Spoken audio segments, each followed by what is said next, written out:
I've been sitting on this for years, too shaken to share, but I need to know I'm not alone.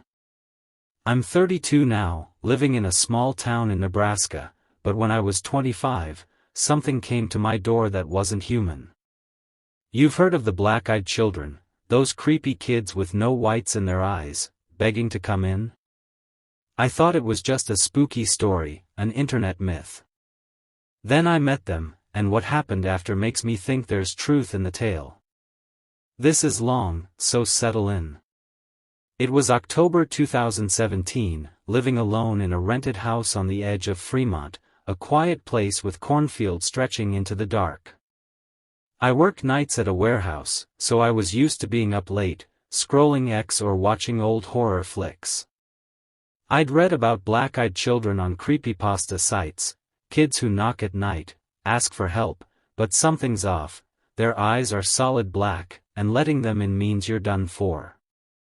Urban legend, right? Like Bloody Mary or Bigfoot.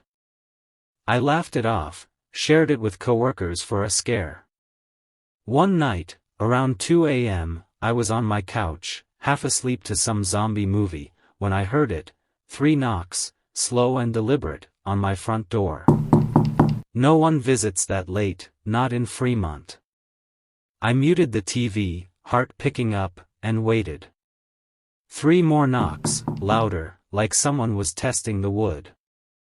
I grabbed my phone, checked the peephole, 2 kids, maybe 10 or 12, standing on my porch, heads down, hoodies hiding their faces. No car in the driveway, no parents, just them, in the middle of nowhere. Hey, what's wrong? I called through the door, not opening it, my gut screamed caution. A girl's voice, flat, said, "We're lost. Can we use your phone?" Something was off, her tone, too calm, like she was reading a script. I asked, "Where's your mom?" No answer, just the boy now, "Let us in. It's cold." I flicked on the porch light, leaned closer to the peephole. They looked up, and my blood froze. Their eyes were black, no whites, no shine, like pit sucking in the light. I stumbled back, phone shaking as I dialed 911. The girl spoke again, sharper, "You have to let us in." Knocks turned to pounding, door rattling in its frame. I yelled, "I'm calling the cops," but the line was static, no dispatcher, just a low hum, like voices overlapping. The pounding stopped, sudden, and I heard footsteps, small, quick, circling the house. Checked every window, nothing, but shadows moved in the yard, too fast, too wrong. My power flickered, TV blaring static, and I swear I saw them in the screen's reflection, standing behind me. Cops came at 3 a.m., found nothing, no footprints, no kids, just my door scratched deep, like nails dragged across it. They said I was tired, maybe saw some pranksters. I didn't sleep, kept every light on. Next day, I told my coworker, Jess, a horror junkie. She went pale, said black-eyed children were real, sightings since the 90s, always at night, always begging entry. I've never believed in monsters, but what I saw in Point Pleasant, West Virginia, changed everything. I'm 28 now, a mechanic in Ohio, but in 2019, I lived near the Ohio River, where the Mothman's supposed to haunt. You know the legend, winged creature, red eyes, tied to the Silver Bridge collapse in '67. I thought it was folklore, tourist bait, until it came for me, and the truth behind it still keeps me up. This is long, so buckle up. Point Pleasant was a sleepy town, all diners and river views, but the Mothman was everywhere, statues, festivals, t-shirts. I'd moved there for a cheap apartment, working at a garage, ignoring the local stories about a creature that warns of disaster. The Silver Bridge collapse was real, 46 dead when it fell, December '67, blamed on a bad eye bar, but Mothman? just a creepy tale to sell mugs. I'd jog by the river at night, past the bridge's old site, now replaced, never thinking twice. One night, November, I was running late, maybe 10 p.m., air cold and thick with fog. The trail was empty, just me and the river's hum. Halfway across the new bridge, I felt it, pressure, like someone was behind me, close. Turned, saw nothing but mist, but my skin crawled, and I heard a sound, wings, heavy, flapping above. Looked up, caught red eyes, glowing, maybe 10 feet up, attached to something big, black, humanoid but not human. It hovered, silent, then darted into the fog, gone. I sprinted home, heart hammering, told myself it was a bird, a trick of the light. Next day, I told my boss, Ray, a local. He didn't laugh, said he'd seen it too, in '98, before a factory fire. Point Pleasant folks believed Mothman wasn't evil, just a sign of bad things coming.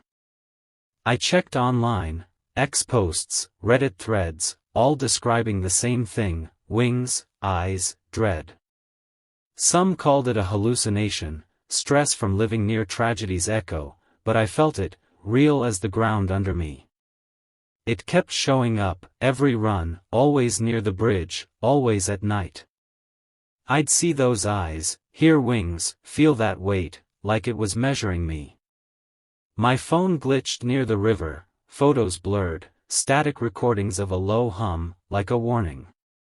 I stopped jogging, started driving, but I'd see it in my rearview, perched on streetlights, wings folded.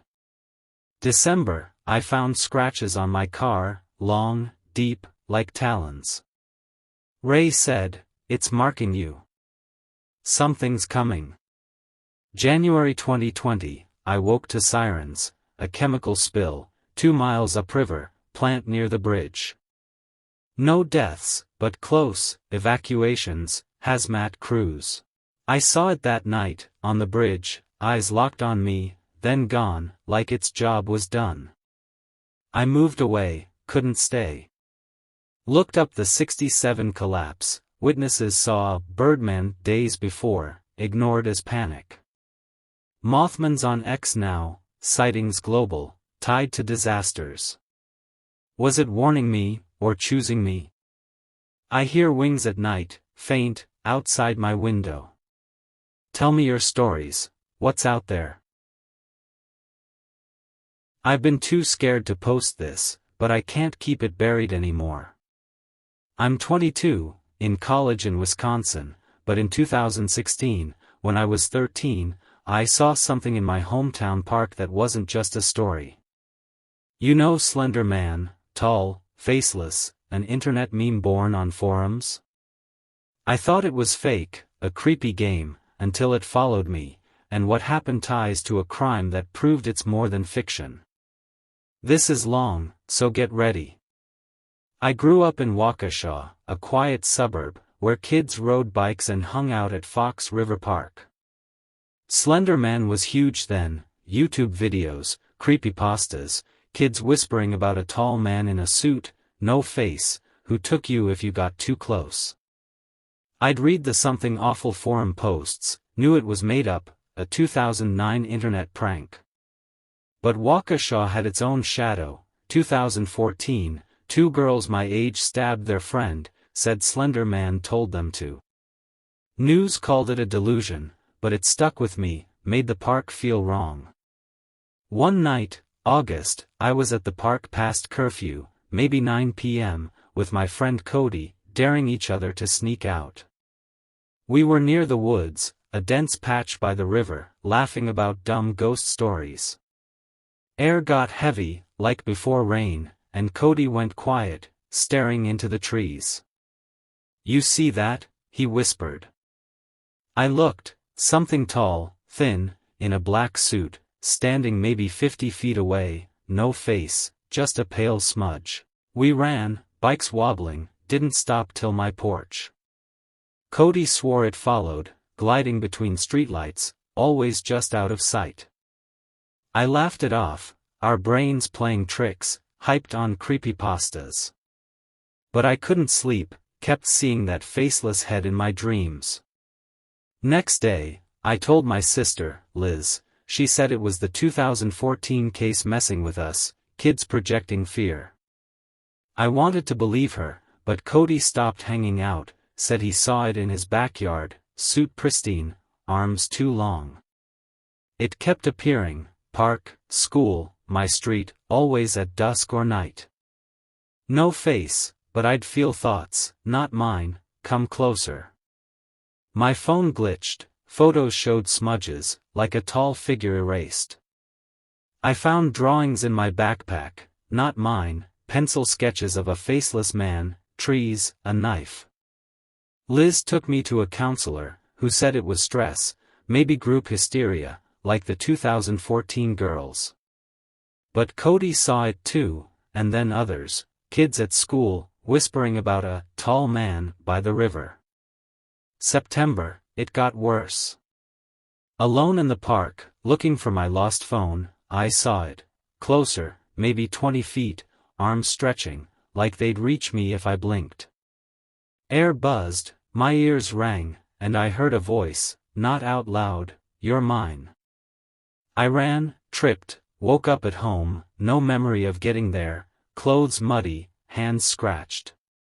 Cody texted me a photo, me in the park, unconscious, it standing over me. He deleted it, scared, and moved away. I left Waukesha at 18, but Slender Man's real, not just a meme. The 2014 crime proved it, those girls believed, acted, made it true. It's on X, Reddit, spreading, kids seeing it worldwide. I see it sometimes, far off, in parking lots, faceless, waiting. Is it us, our fear, or something we made real? Share your sightings, I need to understand.